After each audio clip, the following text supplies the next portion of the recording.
साईं जी के चरणों में मेरा चरण स्पर्श और बार बार प्रणाम। आपका प्रणाम स्वीकार है, आपको प्रणाम। बोली बोली। हे प्रभु, आपकी दया से मुझे जो चीज की प्राप्ति करनी थी वो सार शब्द की प्राप्ति हो गई है। मैंने आपको 1 साल पहले फोन किया था, तब शिकायत करी थी कि मुझे सार शब्द की प्राप्ति नहीं हो रही है। 105 वीडियो देखने के बाद भी फिर भी मन लगा ही रहा। मैंने कही आज नहीं तो कल कभी तो होगी, सबको होती है। तो फिर मैं सुनती रही। फिर मैंने मेरी एक सहेली को बताया, तो उनको जिस दिन मैंने बताया उसी दिन रात को 10-11 बजे बात हुई और 3-4 बजे उन्हें झिंगुर की आवाज आनी चालू हो गई। तो फिर वो उठी, देखा चारों तरफ तो कुछ भी नहीं था। तो फिर उनको तो एकदम ऐसा आनंद आने लग गया, और कुछ बहुत बड़ी मुसीबत में भी थी, एमपी से थी वो। तो फिर एकदम उसको इतनी लगन लग गई, और फिर वो रात दिन ये वीडियो सुनती रही और उस विकट परिस्थिति में से परमात्मा ने उसको धीरे धीरे करके निकाल भी दिया। तब मुझे ऐसा लगा कि ये मुझे हो चुकी है, मैं समझ नहीं पा रही हूँ, क्योंकि ये मेरी पूजा पाठ और ये चारों तरफ जो भागना था वो तो छूट गया था। और समझ नहीं आ रही थी कि ये जो धुन चल रही है ये वो ही है करके। फिर मुझे पकड़ में आ गई कि ये सार शब्द की ही धुन है, और बिल्कुल सूक्ष्म रूप से चल रही, जैसे श्वासों में समा जाती है, इस तरह से वो चलती ही रहती है धीरे धीरे। और इससे मुझे इतना मेरे पूरे जीवन की जो उथल पुथल चल रही थी, धीरे धीरे सारी चीजें खत्म हो गई। सबसे बड़ी बात तो जो मृत्यु का भय रहता है, भले ही कोई कह दे हमें डर नहीं लगता है, मरना ही तो है, ये सहनता जैसी बातें करते हैं, लेकिन एक डर तो रहता ही है कि मर के कहाँ जाएंगे, मरने के बाद क्या होगा, ये विचार मन में आ ही जाता था। तो मृत्यु का डर तो बिल्कुल ही खत्म हो गया। आपने मुझे अभय कर दिया। अब तो ऐसा लगता है कि आज अगर चलने की तैयारी हो तो कोई बात नहीं, बिल्कुल तैयार बैठे हैं। दूसरा, सारी मेरी भ्रांतियों का निवारण हो गया। जो शुरू से कभी कुछ कभी दिमाग में ऐसे चलता रहता था, तो ये भ्रांति निवारण एक इतना बड़ा स्किल लगा दिया आपने मेरे जीवन का कि अब मन के अंदर कोई भ्रांति नहीं रही।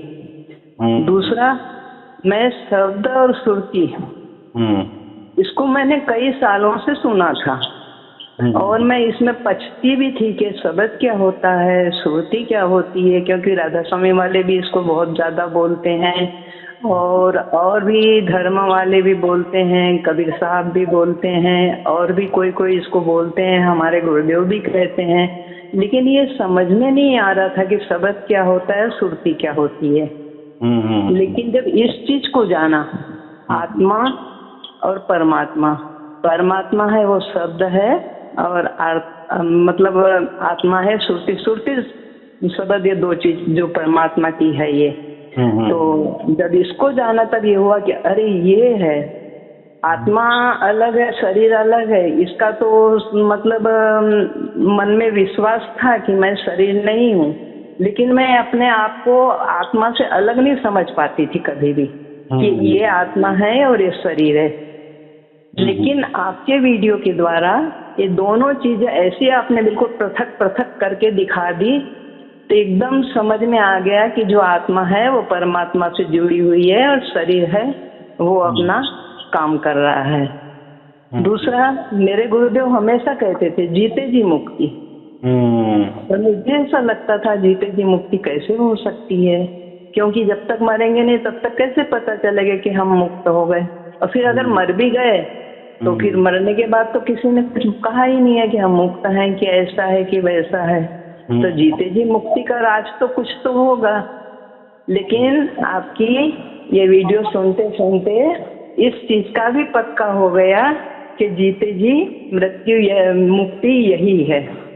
क्योंकि जब किसी में अब मन रहा ही नहीं, अब तो यूं ही लग रहा है कि ये जो चल रहा है सब एक नाटक चल रहा है, एक माया चल रही है, ना किसी से कुछ लेना ना किसी से कुछ देना, कुछ सामने आता है तो वो भी सहज में निकल जाता है, और एक अलग मतलब मन ही एक अलग सा लग रहा है।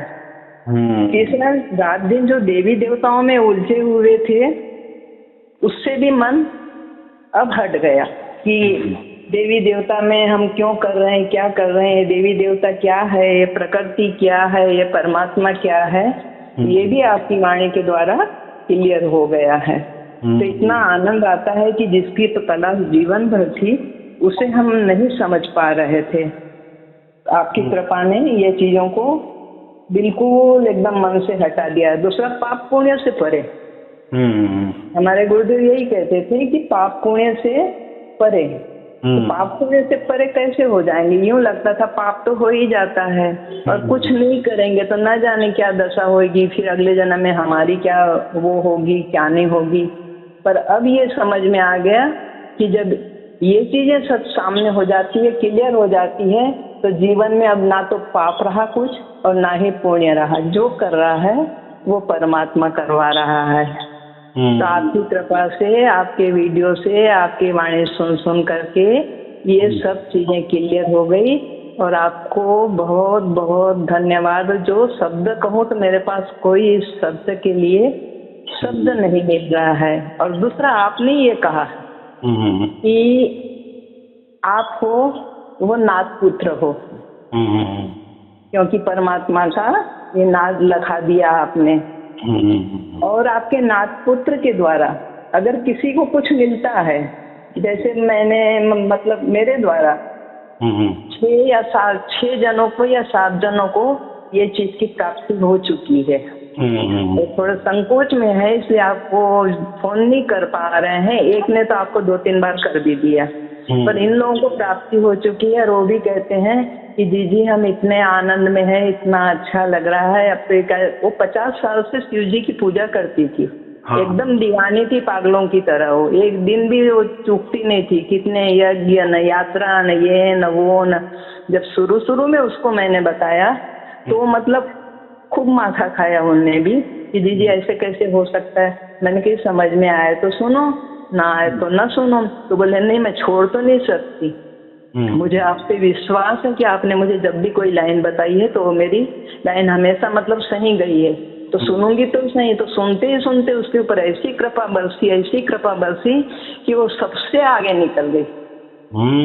और दूसरा, उसके साथ ये हुआ, ये प्रमाण मिला, उसको कई सालों से देवी आती थी, बहुत सालों से देवी आती थी। और नवरात्रि में भी पूरा उसका शरीर भारी भारी रहता था। कोई आरती होती तो भी उसमें उनकी झलक आती रहती। मतलब ये कई सालों से हो रहा था। लेकिन ये सुनने के बाद ये प्रमाण दिया आपके इस वीडियो ने कि उसको जो देवी आती थी, इस नवरात्रि में न देवी आई न देवता आया। और खूब आनंद से उन्होंने घर का जो भी नवरात्रि में उनके यहाँ होता है वो किया उसने। इतनी खुशी हुई कि आपने मतलब प्रमाण भी दिया। और जो मेरी इच्छा थी कि मैं ये चाहती हूँ कि मैं और भी लोगों को ये चीज बांटूं, तो उसका मुझे आपने श्रेय भी मतलब करवाया भी वो काम मेरे से। और मैं भी आज आनंद में हूँ और आपको बहुत बहुत बहुत धन्यवाद देती हूँ। आप बस कृपा दृष्टि बनाए रखना और मेरा मन ऐसा ही बना रहे, उनके चरणों में लगा रहे परमात्मा के। ये मैं चाहती हूँ। आपके चरणों में सत प्रणाम प्रभु, सत प्रणाम, सत प्रणाम। अभी एक बात तो आपको तो समझ में आ गए ना, मैं क्यों कहता हूँ वीडियो सुनो। तो लोग क्या कहते हैं, सुनने में क्या है, ऐसा कैसा होता है कि आपकी वीडियो सुनने से हमको हो जाता है? तो होता क्या है ये बहुत महत्वपूर्ण है। होता है और हो रहा है। जैसे आपको हुआ, आपके जो भी कोई परिवार है या मित्र परिवार है उनको भी हो रहा है। तो ये क्या जादू है? तो मैं जो प्रवचन करता हूँ ना या मैं बातचीत करता हूँ ना, उससे आपका माइंड जो है, बुद्धि है, वो विशाल हो जाती है जी। बराबर। विशाल माने क्या? क्योंकि कैसा है, ऐसा समझो कि बचपन से लेकर जब हम इस रास्ते पे आए, आध्यात्म के रास्ते पे आए। आध्यात्म के रास्ते माने ईश्वर क्या होता है, देव क्या होता है, हम क्या है, हम कौन है, कहाँ जाने वाले हैं, हमारा मकसद क्या है, वगैरह वगैरह। माने मैं कौन हूँ, यहाँ तक जब आते हैं तो इसके जवाब हमें लाखों प्रकार के मिल जाते हैं। कोई बोलता है अरे तू आत्मा है, कोई बोलता है अरे तू अहम ब्रह्मास्मि माने तू ब्रह्म ही है, तो कोई बोलता है परमात्मा एक अलग होता है, हम एक अलग है, तो कोई बोलते हैं हम ऐसा कुछ नहीं होता, हम नहीं होते हैं, बाकी तो होता है सब कुछ परमात्मा होता है। तो बाकी बोलते हैं कि नहीं नहीं आत्मा नहीं होता है, परमात्मा नहीं होते, हम भी नहीं होते, ये तो सब कुछ ये मन की भ्रांति है जी। ऐसे भी कहने वाले ना, माने फिर समझना में क्या समझना। और ऐसा है कि उसके लिए हम फिर यहाँ वहाँ जाते हैं, चलो वो भी एक अच्छी बात है, लेकिन गुरु भी कोई तो भी ग्रंथ पकड़ के रखता है, कोई उनका पंथ पकड़ के रखता है, कोई वेद पकड़ के रखता है जी, कोई रामायण पकड़ के रखता है, कोई गीता पकड़ के रखता है, कोई देवी भागवत पकड़ के रखता है, तो कोई मन का जैसा साइकोलॉजी जो है हमारी वो पकड़ के रखता है, उसके ऊपर ही बोलता है। माने कुछ तो भी पकड़ के देता है, माने ऐसा समझो कि वे अलग सा नहीं देते, माने ऐसा समझो कि इनके पहले जो भी कुछ तैयार है ना रेडीमेड, उसमें से वही बताते हैं। और वो बताते हैं सिर्फ माने उसका ज्ञान देते हैं, जानकारी देते हैं, माहिती देते हैं, मालूमात देते हैं जी। तो उससे क्या हो जाता है, हमारा मनोरंजन हो जाता है। जो बताता है उसको भी असली बात मालूम नहीं, हम सुनते हैं, हम तो अज्ञानी ही है जी, दोनों को भी नहीं होता। फिर जो बताने वाला बोलता है कि नहीं ये ज्ञान जो मैंने बताया ना बस यही सत्य है, बस आपका मोक्ष हो गया, बस समझ लेना, मान के चलना। जैसे कोई बोलता है ये मंत्र ले लो, हम ब्रह्मास्मि शिवोहम, जपते रहो, हो गए मुक्त आप। तो ठीक है, पहले के जमाने में ये बातें हम सुनते थे या माननी पड़ती थी, लेकिन आजकल क्या बोले कंपटीशन का जमाना है ना जी, और आजकल क्या ये सब साफ साफ है, माने हम क्या कर रहे हैं, हम कितने पानी में हैं या सामने वाला कितने पानी में है, इसकी हम परख कर सकते हैं। माने पहले के जमाने में समझिए एक ही दुकान रहता था किराने का, तो वही दुकान पे हम जाते थे, लेकिन आज देखें तो 10 दुकान हो गए, 50 दुकान हो गए, तो हम कहीं भी जा सकते हैं ना। फिर दुकानदारों की कंपटीशन चलती है, तो वो भी अच्छे माल देने लगते हैं, अच्छा भाव रखते हैं, ताकि हमारी दुकान में आ जाओ, दूसरी दुकान में मत जाओ। और लोगों को क्या है, जहाँ अच्छा मिलेगा, सस्ता मिलेगा, अच्छी चीज मिलेगी, वहीं जाएंगे। ऐसा ही आध्यात्म के बारे में आजकल हो गया है। बताओ भाई तुम्हारी बात क्या है, बताओ, बराबर, तुम्हारी बताओ, तुम्हारी भी बताओ, तुम्हारी बताओ। जैसे राजनीति में होता है ना, जैसा चुनाव आता है तो सब प्रवचन करते हैं, भाषण करते हैं, वो बोलते हैं मैंने ये किया था या मैं वो करूंगा, मैंने इतने काम किए, दूसरा भी वो बोलता है, तीसरा भी। फिर हम कोई तो भी एक मन करके किसी को तो उसमें से एक को मत दे देते हैं, हमारा मतदान का अधिकार कर देते हैं, बराबर। तो ऐसा ही आध्यात्म में हो गया है। बहुत सारे बोलते हैं कि हमारे पास आ जाओ, परमात्मा हमारे पास है, वो बोलता है हमारे पास है। ठीक है, हम जाते भी है, लेकिन वहाँ क्या बताते हैं, मंत्र दे देते हैं, कोई साधना दे देते हैं, कोई ध्यान दे देते हैं और करो ये बोलते। पहले क्या बताते हैं, हमारे पास आ जाओ, हम आपको परमात्मा दे देंगे। अगर आपके पास आने से आप हमको परमात्मा देने वाले हैं ना, तो फिर मंत्र क्यों दे रहे, परमात्मा दे दो ना। हमें साधना क्यों दे रहे हो, परमात्मा ही दे दो ना। हमें ध्यान क्यों दे रहे हो, परमात्मा ही दे दो ना। माने इनके पास तो कोई परमात्मा नहीं होता, लेकिन प्रवचन में तो सब बताते हैं कि हमारे पास आ जाओ, परमात्मा है। तो फिर क्या होता है, क्या किसका सच मानना?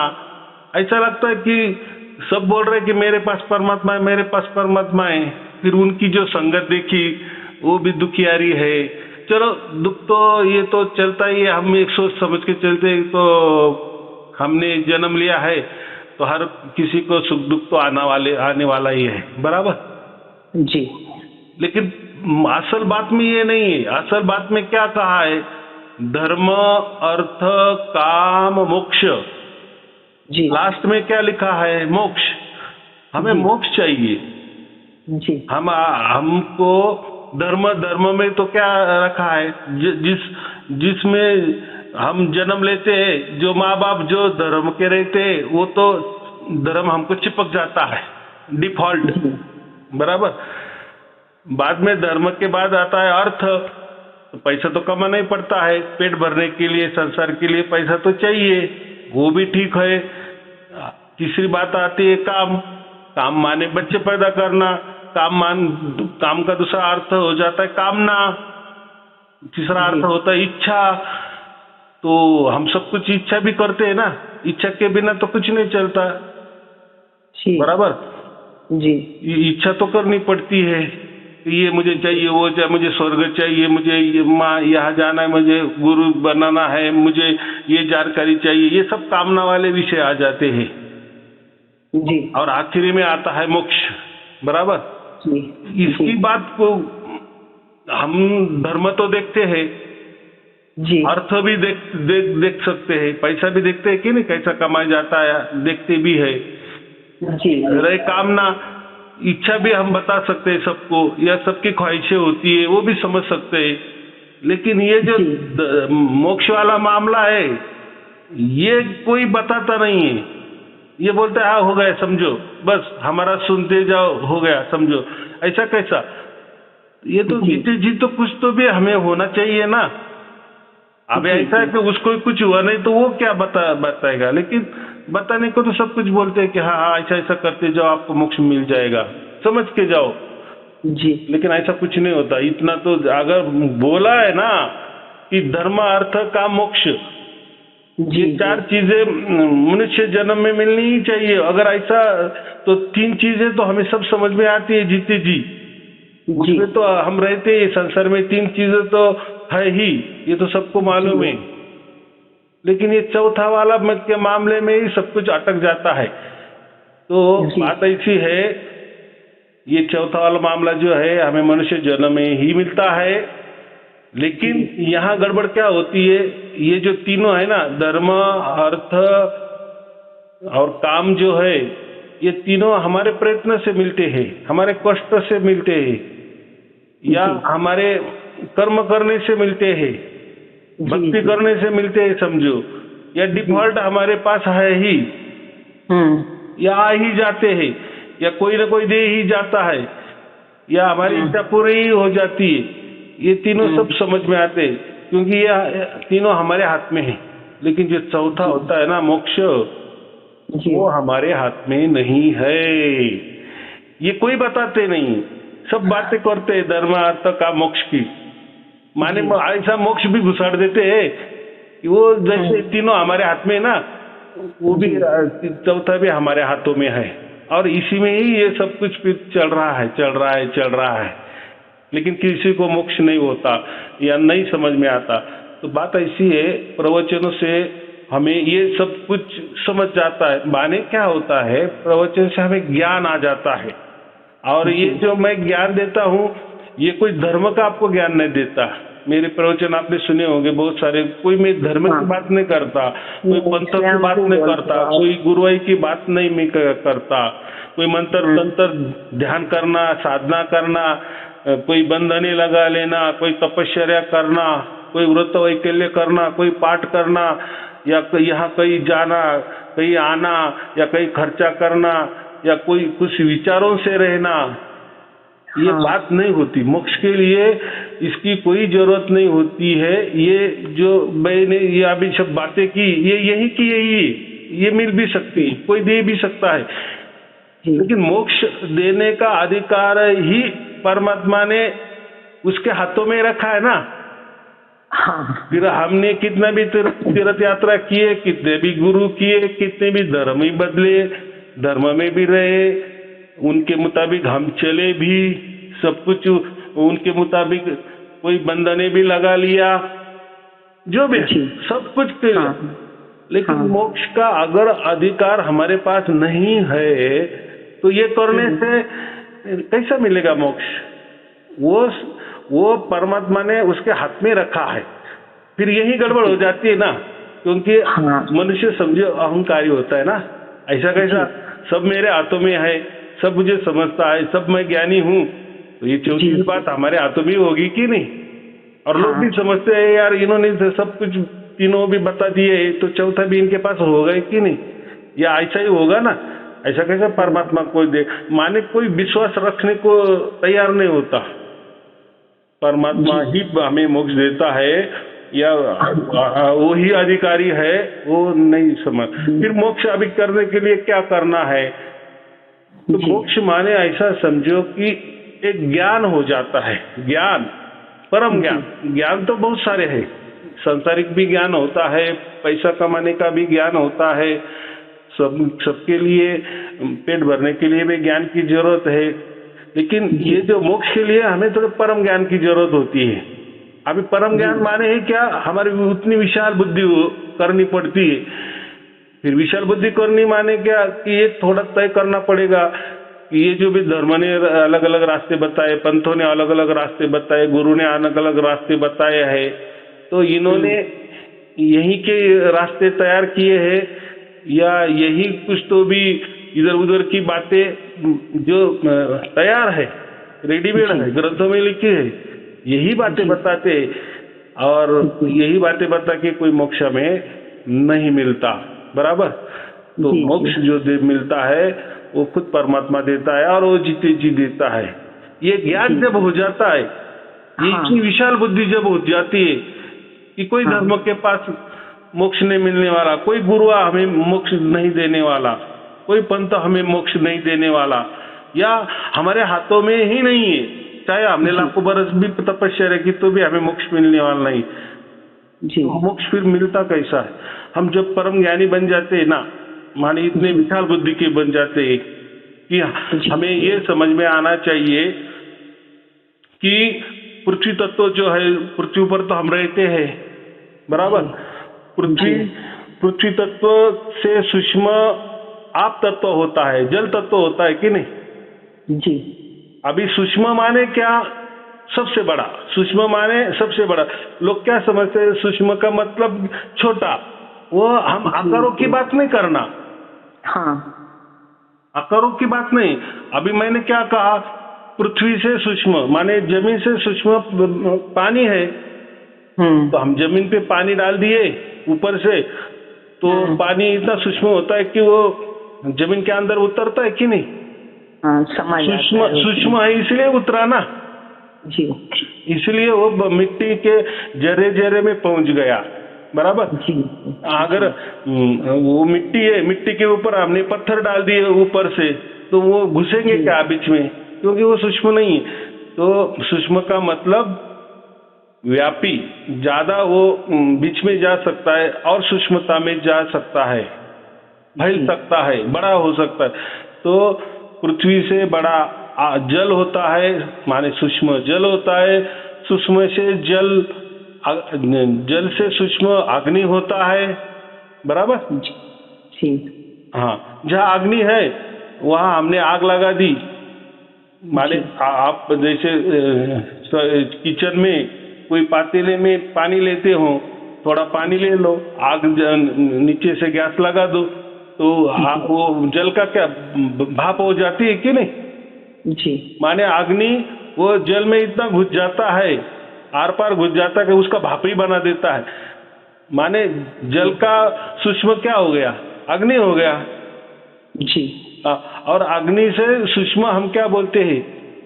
ये जो काला काला हम जो बोलते हैं ना, ब्लैक, उसको हम ब्लैक मैटर कहते हैं जी, ब्लैक एनर्जी कहते हैं। जो अंधेरा होता है ना, वो अग्नि को भी ये कर लेता है, ढक लेता है, अंधेरे में। देखो बहुत घनघोर अंधेरा है, उसमें आग भी जलाओ तो आग आपको बहुत सूक्ष्म दिखेगी, बाकी सब कुछ अंधेरा ही दिखेगा ना। माने अंधेरा सबसे ज्यादा है, माने अग्नि के सूक्ष्म अंधेरा है, बराबर। और अंधेरा जो होता है तो उसमें तो वायु तो होता है कि नहीं, वायु तत्व जो हम कहते हैं जी। उससे सूक्ष्म वायु है, माने वो अंधेरे के अंदर भी वायु रह सकता है, इतना वो वायु सूक्ष्म होता है। और वायु जो सूक्ष्म होता है उससे और सूक्ष्म अंतरिक्ष होता है, जो हम आकाश बोलते हैं, खाली जो आकाश है ना, उसमें वायु कई गड़प हो जाता है तो मालूम भी नहीं होता, क्योंकि अंतरिक्ष बहुत बड़ा है। तो वायु से सूक्ष्म भी अंतरिक्ष है, और उससे सूक्ष्म ये जो आकाश है उससे सूक्ष्म हमारा, हम क्या कहते हैं, हमारा जो प्राण है ना जी, हम जो श्वास लेते हैं या श्वासों के अंदर जो प्राण होता है ना, तो वो प्राण जो होता है या वो उसमें हम उसको प्राण, और जो छंद होता है, छंद माने वाइब्रेशन, वो सूक्ष्म होता है। और ये दोनों से सूक्ष्म माने प्राण या और उससे वो जो वाइब्रेशन है या आवाज है, उससे सूक्ष्म मन तत्व होता है, माने मन, हमारा मन वो सूक्ष्म होता है। और हमारे मन से भी सूक्ष्म हमारा अहंकार हो जाता है। अभी अहंकार माने क्या, अहंकार माने मैंपना, ये सबसे सूक्ष्म होता है। जो मैं बोलता है ना, हाँ मैं हूँ, ये इसको हम अहंकार बोलते हैं ये। और इससे सूक्ष्म होता है महत्त्व। महत्त्व माने जो हम बोलते हैं बुद्धि, माने जो विचार है ना, हमारी जो बुद्धि है ना, ये महत्त्व का एक केंद्र है हमारी बुद्धि।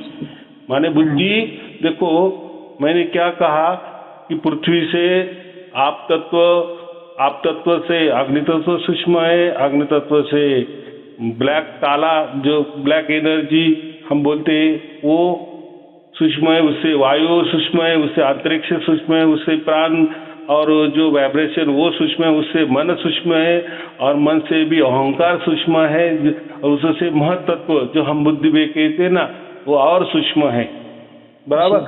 और उससे सूक्ष्म काल है, जो हम बोलते हैं ना, काल माने समय जी, और उसको ये समय को एक ओम भी बोलते हैं हम जी। ये जो ओम है, ओम का मतलब ही काल होता है। फिर उससे सत्व रजतम, उससे उम, और उससे फिर जो ये जो काल है ना, काल के अंदर ही ये स्फुरन हो गया और शब्द की निर्मिति हो गई और पूरी सृष्टि बन गई जी।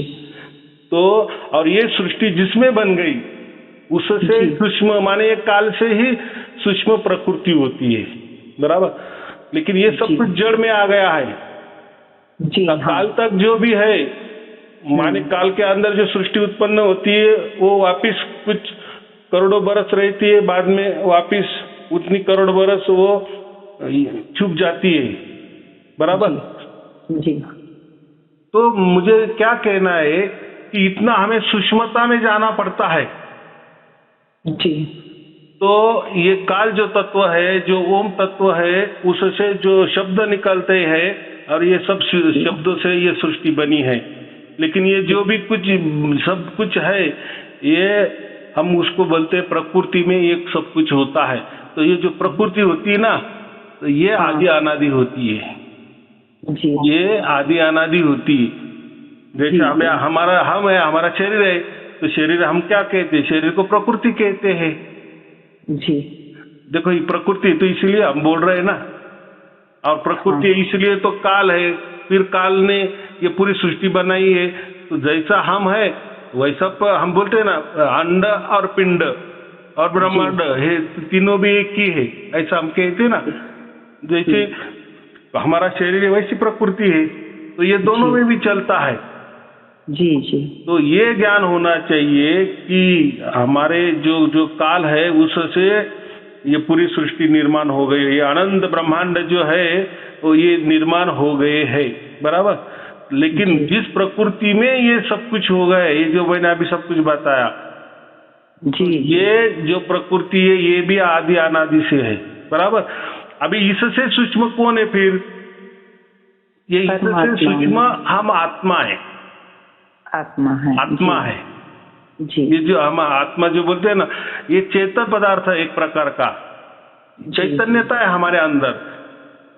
हम कोई शरीर नहीं, आपने जो बताया ना पहले कि हम शरीर के अंदर है, माने ये जो हमारा शरीर है ना, इसके अंदर जो चेतन है ना, देखो तो हमारे नीचे ये सब कुछ आ गया है। माने काल भी हमारे नीचे ही है, माने ये पूरी सृष्टि भी हमारे नीचे आ गई है, बराबर। उसके नीचे मैंने कहा कि मह तत्व है, फिर अहंकार है, फिर मन है, फिर प्राण है, अंतरिक्ष है, वायु है, ये जो मैंने कहा ना, अग्नि, आप, पृथ्वी, तो ये सब कुछ हमारे आत्मा के सब नीचे आ गए हैं।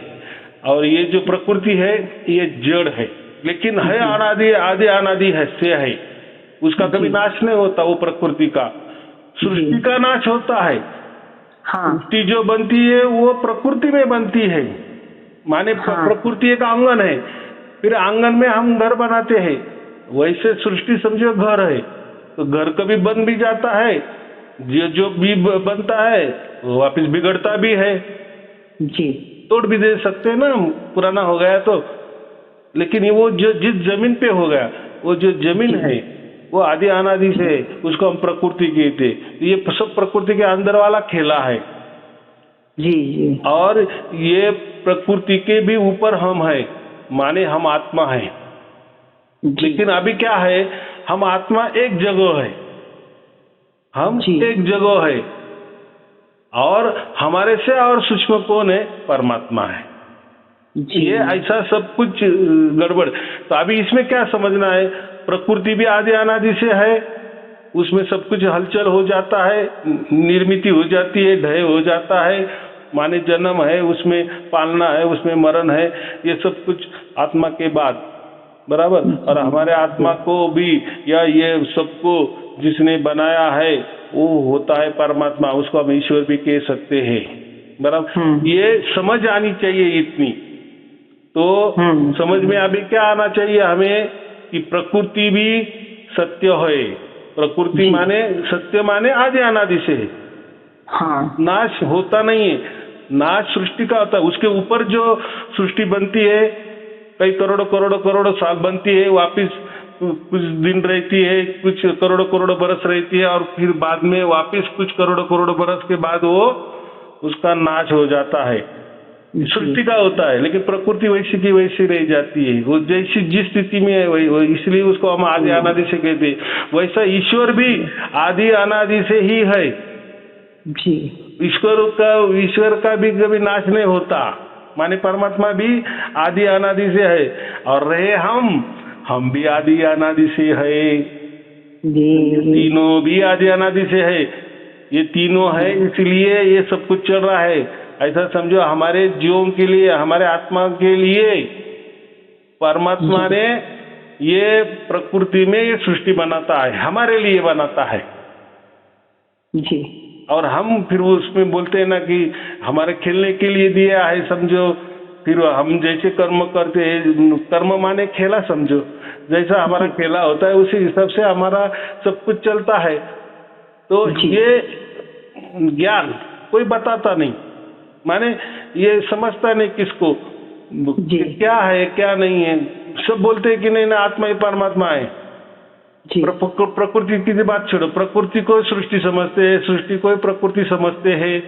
तो समझाने के लिए हम भी थोड़ा शॉर्टकट में बोल देते हैं कि भाई सृष्टि होती है ये। लेकिन मेरे 3 बरस से प्रवचन सुने तो मैंने क्या कहा, परमात्मा और हम अलग अलग ही है, बराबर।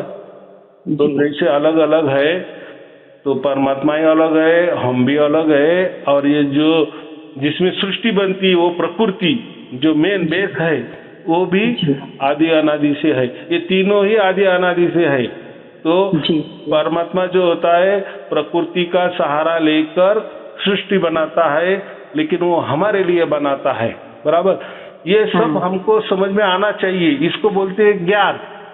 और ये ज्ञान जब समझ में आ जाता है तो उसकी मुक्ति हो जाती है। ऐसा समझिए खेला है, एक प्रकार का जीवन। ये क्या है? खेला है। तो जैसे मैंने अभी ये समझा दिए आपको तो बाकी जी, लोग जी। भी समझा देते हैं ये खेला को, लेकिन अलग अलग तरह से। तो जी। जैसा अभी समझो आपको एटीएम में आप पैसा निकालने जाती हो, तो उसमें जी। 4 अंक रहते ना, वो दबाने पड़ते हैं ना। जी। अगर आपने गलत अंक को दबाए जी। तो पैसा नहीं निकलता, बराबर। तो हाँ। ऐसा ही ये जो लोग देते हैं मोक्ष के लिए बहुत सारे साधन बताते हैं, मंत्र तंत्र बताते हैं, सेवा बताते हैं, सब कुछ प्रवचन जी। भी करते हैं, ज्ञान भी बटोरते हैं, लेकिन उनका सीक्वेंस नहीं लगता, इसलिए मोक्ष मिलता नहीं है। मोक्ष माने जी, कोई जी। अलग चीज नहीं है, उसके लिए कोई मंत्र तंत्र की आवश्यकता नहीं है, सीक्वेंस लगना चाहिए। माने एटीएम ने आपको पैसा निकालना है, तो जो आपने 4 डिजिट है, वो जो 4 जी। अंक है, वो सही जी। में दबाने चाहिए, तभी पैसा निकालने वाला है। देखो पैसा भी आपका है, एटीएम कार्ड भी आपका है, जी। और वो जो दबाना जो 4 अंक वो भी आपके है, लेकिन भूल गए तो बस भटकते रहो। भटकते रहो। अभी आए समझ में आपको? तो मोक्ष क्यों नहीं मिलता हमें? सीक्वेंस ही नहीं भटक लगती, रहे थे। क्योंकि इसके पास गए तो उसको बोलो तो बोलता अरे हम आत्मा है, और वो जो परमात्मा हम भी, वो भी हम ही है। तो कोई बोलते हैं अरे ये जो प्रकृति है ना, ये सब माया है, ये तो सब सपना है, ये कोई सच नहीं है। जी। तो अभी आपको तो सब मालूम है, आपने तो बहुत सारे प्रवचन भी सबके अलग अलग सुने होंगे। तो देखो जी। सब मस्तिष्क का कचरा कर दिए, इसके पास जी। जाओ तो ये बताता है, उसके पास ये जाओ। तो मैं जो है ना, तो मैं सीक्वेंस में लगा देता हूँ, और जैसा सीक्वेंस लग जाता है जी। तो छूट जाता है। जो लड़के भी खेलते हैं ना कभी कभी, वो उसमें बराबर माने ऐसा समझो, वो ताला एक खुलने के लिए जो सही चाबी है वो लग जाए, ताला खुल गया। जी। बराबर। तो जी। ये सब ताला खुलने की कोशिश करते हैं, अभी उनके पास चाबी नहीं है, और जी, जी। है भी, उन्होंने बहुत सारे लगाने की, बहुत सारे उनके पास चाबियां है, वो लगाने जाते हैं लेकिन नहीं खुलता, क्योंकि जब तक सही चाबी नहीं लगती तब तक नहीं खुलता। वैसा ही ये मोक्ष का है। माने फिर ये ऐसा मैट्रिक्स जो माया जाल, ये परमात्मा ने क्यों बनाया है? अभी ये परमात्मा ने बनाया है या किसने बनाया है उसमें हमें नहीं जाना है, लेकिन बनाया है, एक खेला है, बराबर। जी। हाँ। खेला माने ही इतना ज्ञान होना चाहिए। देखो जो भी बड़े बड़े ऑफिसर बन जाते हैं ना, IAS हम जो बोलते हैं, जो UPS की जो परीक्षा होती है, MPS की जो परीक्षा होती है, अभी UPS की परीक्षा तो MPSC से तो ज्यादा हार्ड होती है ना, कठिन होती है कि नहीं? MPSC तो भी राज्यों की परीक्षा होती है जी। उससे वो राज्यों के अधिकारी बन जाते हैं बड़े बड़े। लेकिन जो UPS की केंद्र शासित जो परीक्षा होती है, जो IAS अधिकारी बन जाता है, जी। तो पंत प्रधान का भी सेक्रेटरी होता है, बड़े बड़े मंत्री का सेक्रेटरी होता है, सरकारी अधिकारी जो सरकारी अहदा होता है, उनकी परीक्षा देखो कितनी कठिन होती है, कितनी कठिन, कुछ भी पूछा जाता है, कुछ भी। लेकिन वो परीक्षा देते हैं, वो बोलते हैं ना कि 2 लाख लड़के अगर उसमें बैठते हैं तो 200 ही पास हो जाते हैं, बराबर। 200 पास हो गए तो बाकी दूसरे इंटरव्यू में गए तो उसमें से सिर्फ 20 चुने जाते हैं पूरे भारत में। तो कितनी कठिन होगी, कितनी कठिन होगी, कुछ भी पूछते हैं उसमें। ऐसा कोई उसका कोई बोलता है, कोई पुस्तक ही नहीं है उसका, सब ज्ञान ही ज्ञान है, कुछ भी पूछ सकते हैं, कुछ भी आ सकता है। लेकिन जो होशियार होता है, जो समझदार होता है, या ऐसा समझो वो बराबर पास हो जाता है और वो अधिकारी बन जाता है, बराबर। लाल दिए की गाड़ी फिर उसके आ जाती है, वो बख्शिश उसको मिलता है। अभी देखो क्या क्या क्या किया उसने, सिर्फ वो परीक्षा दे दी, कठिन परीक्षा दे दी, और उसको लाल दिए की गाड़ी मिल गई, बराबर कि नहीं? तो वैसा ही ये जो मोक्ष वाला जो मामला है ना, परमात्मा यही देखता है, पूरा सीक्वेंस लग गया, समझ में आ गया, समझ में भी आ गया तो विश्वास भी चाहिए। ये भी बात है ना। मैंने जी जो हाँ। कहा उसके ऊपर हाँ। विश्वास भी होना चाहिए कि नहीं। मैंने कहा कि नहीं, आत्मा अलग होता है, परमात्मा अलग होता है, विश्वास होना चाहिए, बराबर। जी हाँ। हाँ, हाँ जी। प्रकृति भी आदि अनादि से होनी चाहिए, वो भी विश्वास होना चाहिए। जी तो जो विश्वास करता है तो जी। तब तो वो परमात्मा देखता है कि नहीं। हाँ, इसको अभी ये समझ में आ गया कि ये अनंत ब्रह्मांड का सचमुच मेरे साथ में रहने वाला बच्चा है। तो मोक्ष होता माने क्या होता है, हम मुक्त हो जाते। मुक्त होना जी। माने क्या, अभी जो ये जो सर्कल है अभी इसमें जी। हम आने वाले नहीं है। जी हाँ। क्योंकि अभी कैसा है, अभी हम अगर कोई मोक्ष की बात नहीं की तो हमने क्या किया, आहार, भय, निद्रा, मैथुन किए जैसे प्राणी करते। हम भी आए, खाए पिए, मस्त पैकी मर गए। जी हाँ। तो जैसा डिफॉल्ट हमारे कर्मों के हिसाब से जैसा जन्म हमें मिलना है वो तो मिलता ही रहे, वो चक्कर है, हाँ, वो क्या वही नहीं मिल रहा रहेगा। है, वही मिलता चला जा रहा है, बार बार तो उसी में तो घूमते चले जा रहे हाँ, हैं। फिर ये क्यों, तो ज्ञान नहीं ना, जी। अज्ञान में हम जी रहे ना। जैसे पशु पंछी जैसे अज्ञान में जीते हैं, उनको क्या लेना देना है। तो परमात्मा ने अगर हमें मनुष्य बनाया है, अगर हम प्राणियों जैसे ही हरकतें करने लगे, मानी जैसी प्राणियों की बुद्धि रहती है वैसे ही अगर हम करने लगे, फिर कैसे हमें मोक्ष मिल देगा परमात्मा। क्योंकि मोक्ष देने का अधिकार तो परमात्मा, और मोक्ष का मतलब क्या होता है, हम परमात्मा के साथ में रहते हैं, जिसको कहते हैं मोक्ष। जो परमात्मा होता है सच्चित आनंद होता है। परमात्मा क्या कहते हैं हम, सच्चित आनंद। तो उसके पास वो खजीना से, उसके पास जब हमारा मोक्ष हो जाता है तो हम उसी में रहते हैं, उस आनंद में ही रहते हैं। माने ऐसा समझो कि परमात्मा तो हमारे आत्मा से कितना सूक्ष्म है, मैंने बता दिए।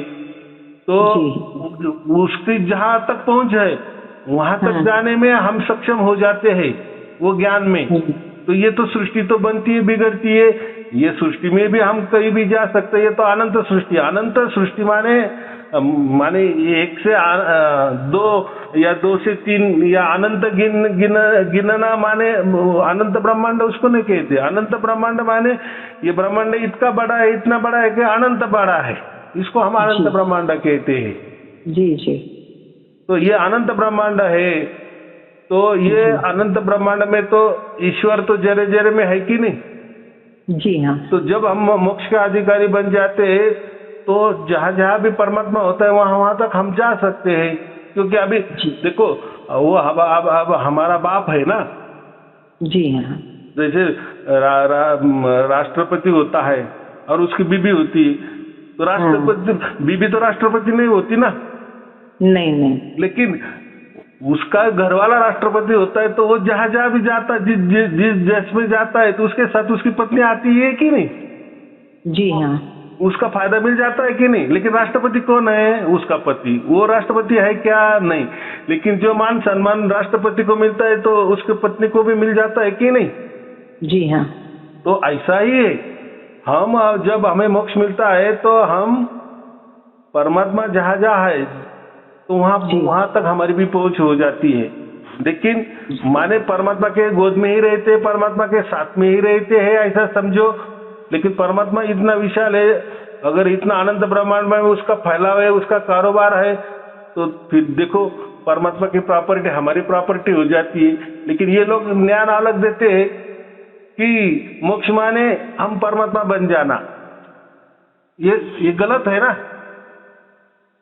ये तो गलत है। परमात्मा हम परमात्मा कभी नहीं बनेंगे। हम ही रहते हैं। परमात्मा की जगह होता है और प्रकृति की जगह होती है।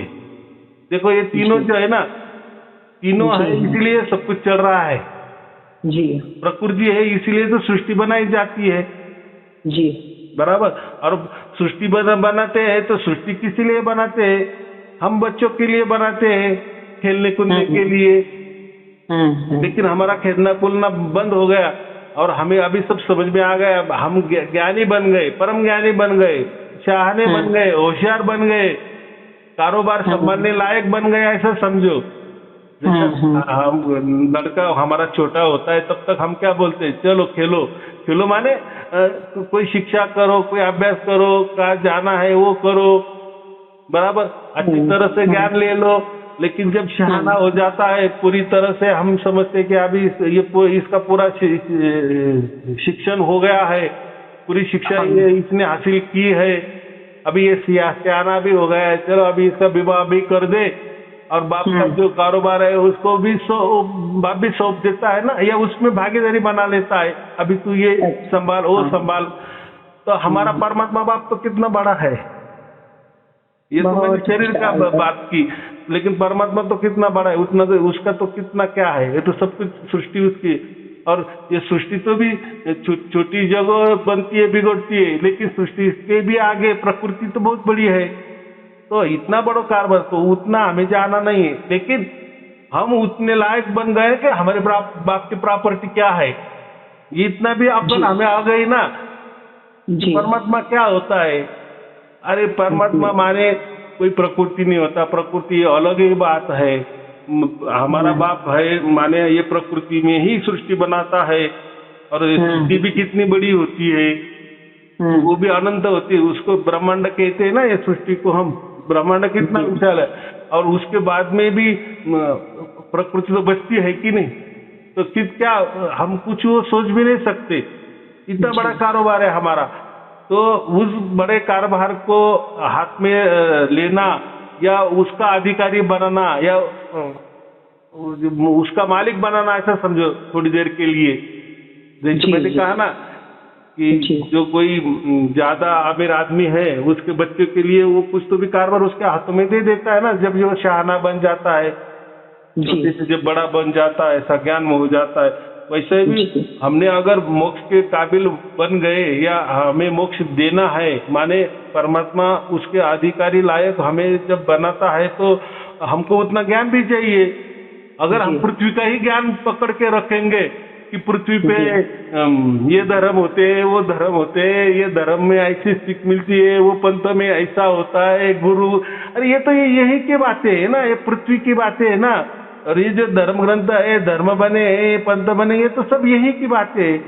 चलो कोई धर्म बोलता है कि नहीं 21 ब्रह्मांड है और कुछ भी जो भी बोलते हैं, 21 लोग है, 14 भुवन है, क्या क्या हो जाने दो, जो भी कुछ है, लेकिन कितना छोटा है। और मैंने क्या क्या बताया कि परमात्मा का कितना बड़ा कारोबार है, बराबर। तो ये जब समझ में आता है, इतना विशाल बुद्धि हमारी हो जाती है, समझ जाती है, उसके ऊपर विश्वास हो जाता है, और वो विश्वास परमात्मा को जब समझ जाता है, परमात्मा उसकी तुरंत वो जो है उसकी पहचान देने लगता है। उसको हम सार शब्द कहते हैं। सार शब्द ये कोई शब्द नहीं है।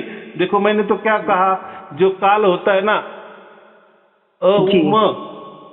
वहां से ये सृष्टि बनती है, ये तो अक्षरों से बनती है, लेकिन हमें अक्षरों में नहीं जाना है, हमें नी अक्षर में जाना है कि वहाँ अक्षरों की बात ही नहीं है।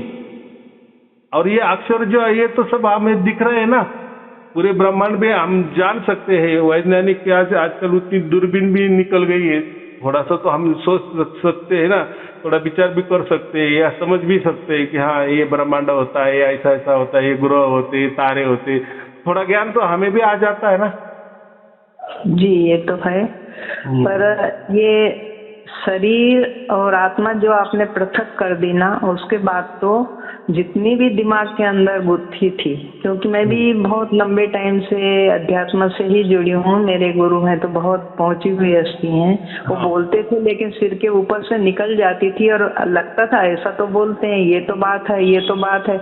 लेकिन जैसे ही आपने ये जो दो चीज को पृथक कर दी, समझ में आ गई, एक एक बात ऐसी खुलने लग गई मन के अंदर कि कभी सोचा भी नहीं था कि ये इतनी क्लियर हो जाएगी ये सारी बातें। उसके बाद में भी मुझे क्षमा करना मेरी गलती हुई हो तो, पर मैं है ना आपके प्रवचन सुनने के बाद में सुनती थी, मुझे विश्वास भी आता था और ध्यान भी देती थी। फिर मैंने आपके प्रवचनों के साथ साथ कभी मैं ओशो के प्रवचन निकालती थी, यही वाले। उसके बाद में मैं क्या कहते हैं, कभी उसके निकालती ओशो जी के, कभी मैं है तो शैलेंद्र सरस्वती, स्वामी शैलेंद्र सरस्वती हैं ये हैं, और ओशो के वो हैं, मैं उनके प्रवचन भी निकालती और आपके प्रवचन से मिलाती, तो मेरे को उसमें भी वही तत्व नजर आता। तो उसके बाद में बुद्ध के भी निकालती। मैंने एकदम से मतलब ऐसा नहीं कि हाँ यही सही है, ये ऐसा है, वो सबके जब प्रवचनों से निकाला तब देखा कि जो सबका सार है वो आपकी वाणी में। गीता भी मैंने बचपन से पढ़ी है, मेरे रग रग में गीता का अध्ययन रहा है। तो ये आपके प्रवचन सुनने के बाद जो गीता क्लियर हो गई मेरे मन में कि अरे ऐसी वाणी बोल रहे थे, हाँ ये सही कह रहे थे। अब तो ऐसा लग रहा है कि जैसे आपने मुझे इस प्रवचन के द्वारा वह ज्ञान का पिटारा दे दिया है कि सारे मेरे चक्षु खोल दिए, जो बंद थे ना वो तो पूरे ही खोल दिए लग रहा है। अभी आपने जो गीता का जिक्र किया ना, तो मैं यहाँ अभी ये बता रहा हूँ आपको, तो कृष्ण जो है ना वो भी कोई परमात्मा नहीं है, बराबर जी। वो भी मोक्ष, उनको भी मोक्ष मिला है, वो भी मोक्ष के अधिकारी है, बराबर। लेकिन उनको क्या कहते हैं हम, नित्य मुक्त कहते हैं हम। नित्य मुक्त माने वो, जैसे आपने कहा ना कि ये जीती जी हमें समझना चाहिए, जैसे अभी हम नित्य मुक्त हो गए जीते जी, तो हमें वो पदवी लग गई मोक्ष के बजाय, हम कह सकते हैं कि नित्य मुक्त। तो वैसे राम हो गए, कृष्ण हो गए, जो भी बड़े बड़े देवता जो हम कहते हैं ना जी, या उनको हम बोलते कि नहीं ये परमेश्वर के ये रूप है, तो परमेश्वर एक ही होता है और वो कोई अवतार नहीं लेता या कोई शरीरधारी नहीं होता है, वो कोई संकुचित नहीं हो सकता, बराबर। हम आत्मा है, हम एक जगह है इसलिए, और परमात्मा है, परमात्मा सर्वव्यापी है, हम सर्वव्यापी नहीं है हम आत्मा, इसलिए दोनों के इसमें हमें गड़बड़ हो जाती है। गीता में तो ऐसा लिखा है, वैसा लिखा है, तो गीता में कभी आत्मा के स्तर पे बात कही है, तो कभी परमात्मा किस स्तर पे बात की है, कभी प्रकृति के स्तर पे बात की है। इसलिए हम तो ऐसा है, हमें ये सब समझना है। वो जो ज्ञान है ना वो समझ में नहीं आता जल्दी कि ऐसा क्यों लिखा है उसमें, लेकिन ये जब मेरा ज्ञान जब आपको समझ में आ जाता है ना, तो फिर आप गीता भी पढ़ो, गीता क्या कौन सा भी ग्रंथ पढ़ो, आपको फिर सब सीक्वेंस लग जाएगा, सब कोड समझ में आ जाएगा। अरे ये ऐसा कहा था क्या कृष्ण ने, ऐसा क्यों बोला था, अरे हाँ इसकी वजह से, माने इतना सहज ज्ञान है वो।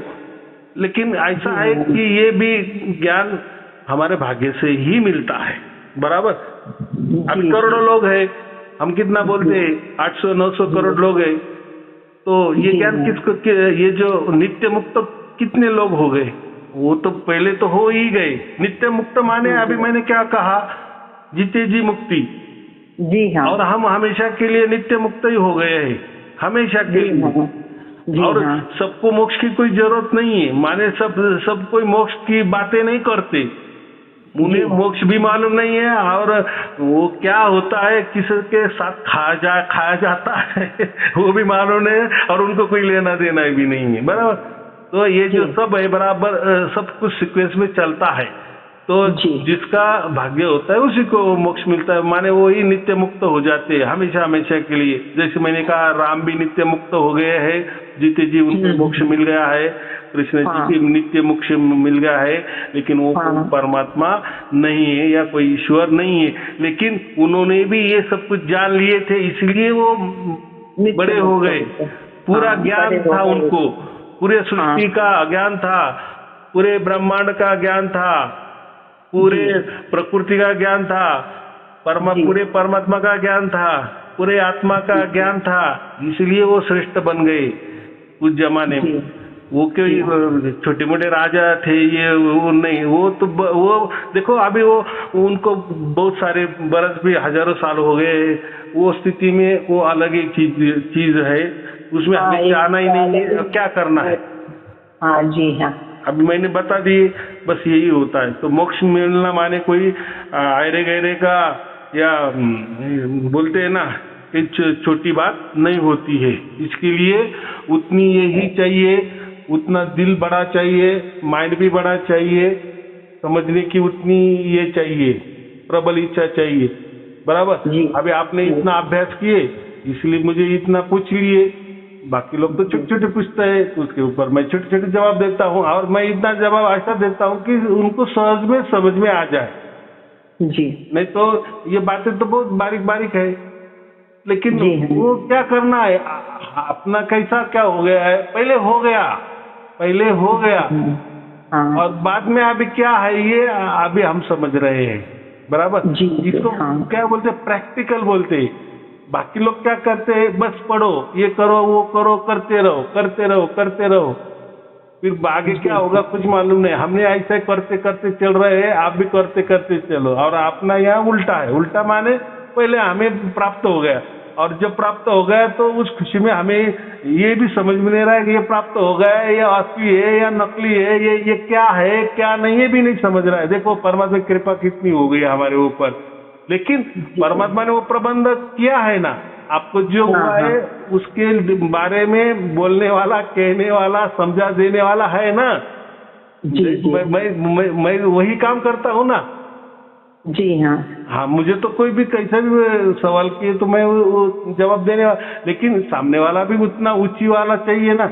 इसलिए मैं, बहुत सारे लोग बोलते हैं कि नहीं हमें आपस से बातचीत करनी। भाई क्यों करना है बातचीत, तूने प्रवचन सुने? नहीं, प्रवचन भी नहीं सुने तो आपके मन में बहुत सारे हजार सवाल हो गए, तो क्या मैं क्या करूं उसका। बराबर। पहले प्रवचन सुनो, थोड़ा सा बुद्धि तो ब्रॉड करते करते जाओ, और उसमें से प्रवचन में जो सामने वाले लोग हैं वो भी क्या बोल रहे हैं उनकी भी सुनो ना। तो ये दोनों का चलता है, तब आपको विश्वास हो जाएगा, अरे हाँ कुछ तो भी है। और ये प्रैक्टिकल ज्ञान है ना, पहले जानो फिर मानो।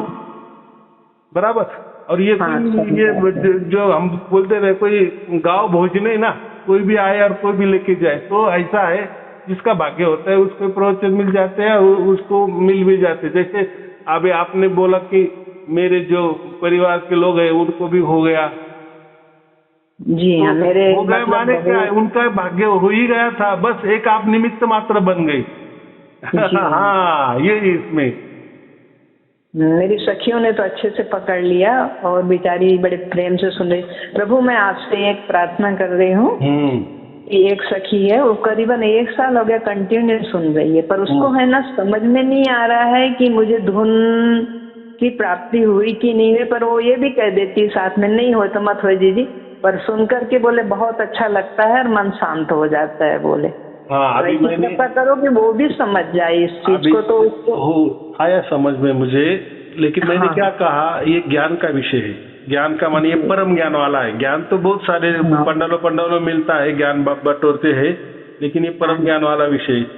अभी इन्होंने ये प्रवचन भी सुन लिए ना, तो देखो उसमें करना नहीं है, वो ऑटोमेटिक हो जाता है। हमारे बुद्धि को उतना चालना मिल जाती है। जैसे देखो हमारा बच्चा 10वीं में जाता है ना, तो बराबर 10वीं पास होता है ना, 12वीं में जाता है तो बराबर 12वीं पास ही हो जाता है ना। जैसा आगे आगे जाता है तो कठिन हो जाता है, लेकिन वो पास हो ही जाता है ना। वैसा उनका जैसे जैसे प्रवचन सुनते जाएंगे वैसे वैसे बुद्धि बढ़ती जाएगी, और वो बढ़ रही है कि नहीं वो उसके ऊपर उन्होंने ये भी नहीं करना, कोई देखरेख नहीं करनी, वो ऑटोमेटिक होता है। इसलिए मैं क्या बोलता हूँ, जो भी होता है वो परमात्मा सब देख रहा है। तो परमात्मा भी थोड़ा सा, जैसे हम बोलते हैं ना कि बच्चों तू ज्यादा थोड़ा सा अभ्यास कर, हम तुम्हारे लिए चाहे तो अलग कमरा बना देते हैं, या अलग कमरे में तू रहे, दरवाजा बंद कर ले, एकांत में तू अभ्यास कर, माने हम मदद करते। वैसे ही परमात्मा भी ये माया जाल से छुड़ाने के लिए हमें मदद करता है, माने मोक्ष के लिए परमात्मा भी हमें मदद करता है। लेकिन लोग क्या समझते हैं, फिर परमात्मा को इतना समझता है तो परमात्मा 1 मिनट में मोक्ष क्यों नहीं देता, सबको क्यों नहीं देता। तुम्हें मोक्ष समझता है क्या, मोक्ष क्या है ये अगर तुझे समझता ही नहीं है, अगर तू वो भी माया जैसे ही कोई खाने पीने वाली चीज समझ रहा है, कोई लोभ वाली चीज समझ रहा है, तो फिर वो बात नहीं ना, ये अलग चीज है ना। वो अलग आनंद है। अभी जिसको प्राप्त हो जाता है उसका जीवन देखो या उसके मन में देखो, उससे अंतःकरण में देखो क्या आनंद होता है। अरे बाप रे, इतना इसमें से हम पास हो गए। मोक्ष मिलना माने अब पास हो गई, पूरे ज्ञान में से अब बाहर निकल गए कि अभी बस अभी मुझे सब कुछ समझ में आ गया। ये जो माया जाल है ये क्या होता है, कैसा होता है, इससे कैसा बाहर निकला जाता है, ये माया जाल कौन है, कौन बुनता है, इसमें ईश्वर की क्या, परमात्मा की क्या भूमिका होती है, हम आत्माओं की क्या भूमिका होती है, ये सृष्टि की क्या भूमिका होती है, ये सब समझ में आ गया। बस बराबर ताला खुलने लगता है। अब ये और एक बार खुल गया बराबर। हाँ, वैसे है ना, वैसे वो बहुत भोली है और इतनी लगन से सुनती है। उसके साथ में परेशानियां भी इतनी अधिक है, लेकिन वो चाहे दिन में टाइम मिले, रात में टाइम मिले, सुबह उनको समय मिले, एक दिन भी शायद नांगा कभी नहीं करती है। और उसकी हर तीसरे चौथे दिन बात होती रहती है और इतना प्रेम है वो हो गया उसको वीडियो से। तो मैं आपसे यही प्रार्थना करती हूँ कि आप आशीर्वाद दो कि उसको भी एक बार इतनी तेज खुल जाए कि उसको विश्वास हो जाए कि हाँ मेरे साथ भी जैसे सबके साथ एक घटना हो रही है मेरे साथ भी हो रही है। बाकी उसको न भी हो तो विश्वास है। ठीक है, कोई चिंता की बात नहीं। परमात्मा सब देख रहा है, समझ रहा है। परमात्मा पूरी तरह से उसकी मदद करेगा। मैं भी शुभ आशीर्वाद देता हूँ। सब कुछ उनके मन के मुताबिक हो जाएगा। मैंने क्या कहा, यही कहा कि परमात्मा की इच्छा है कि सबको मोक्ष मिलना चाहिए। वो बराबर मदद करता है, लेकिन अगर हमने उतावलपना कर दिए कि परमात्मा करता है तो वो नहीं करना। उसके अंदर बिल्कुल भी नहीं है प्रभु, जरा भी नहीं है, क्योंकि वो ज्ञानी भी है और शांत भी है और भोली भी है और हमेशा उसका मतलब एक अध्यात्म से जुड़ी हुई है। पर इसमें उसको ऐसी लगन लग गई है तो लगन उसको पूरी ही लगा दो। आप तो बहुत अच्छी पूरी लग चुकी है। बात नहीं, सब कुछ परमात्मा देख रहा है, सब कुछ उनके मन के मुताबिक हो जाएगा। बस मैंने बहुत सारे वीडियो में ये भी कहता हूँ। हाँ, कहा है आपने ये, इसीलिए वो कहती है मुझे आए तो भले ना आए तो भले, मुझे मिल गया ना। मैंने बहुत सारे वीडियो में ये भी कहा है, ज्यादा धुन के पीछे मत पड़ो। हाँ, तो नहीं पड़ी है, पर मुझे लगता है कि उसे भी बेचारी को सुनने में मिले तो उसका मन भी खुश हो जाए अंदर से कि हाँ अरे ऐसी होती है धुन। बुद्धि में लगता है, बुद्धि में हमारा जो हम अटके हुए है ना, संशय में अटके हुए हैं, में अटके हुए हैं। इससे जब हम छूटते हैं ना, धीरे धीरे छूटते हैं तो एकदम मोकले हो जाते हैं। बस परमात्मा का हमारे अंदर कृपा दृष्टि का वर्षा हो ही जाता है। सब कुछ उसका जो लखाव हो जाता है, उसको लखाव कहते हैं। तो कोई चिंता की बात नहीं, बस हो जाएगा। चलो ठीक है, आपको और आपके परिवार के लिए शुभ आशीर्वाद, मंगल आशीर्वाद। जी आपके चरणों में मेरा और मेरी सारे प्रेमियों का प्रणाम स्वीकार करना प्रभु।